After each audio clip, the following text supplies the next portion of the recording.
Welcome back to another Sentry Snack of the Week. Today, I'm going to introduce you to suspect spans, specifically how you can use suspect spans to identify opportunities to cache and therefore improve performance. Let's get into it.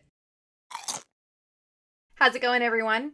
My name's Sarah, and I lead DevRel here at Sentry. Did you know that Sentry's suspect spans can help you identify redundant queries and potentially opportunities to cache data so that you don't have to make redundant queries?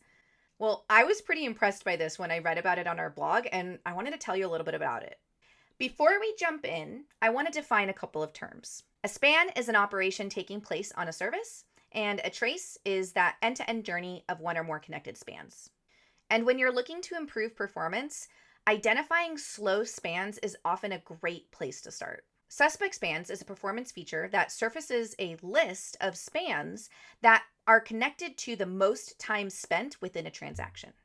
Not only does this help us identify when we might have redundant queries or redundant spans, but it actually reduces our time as developers as well, because now we don't have to compare spans across transactions and instead can just take a look at this list. With the help of suspect spans, we here at Sentry actually discovered that there were these 4 queries happening 17 times, meaning a total of 68 queries. And we were able to cache the data that was returned back from those queries the first time, reducing it to only 4 queries, which is a 35% improvement. Ultimately, caching isn't always the answer, unfortunately. But redundant queries is definitely an example of when caching is a good idea and will likely lead to a performance improvement.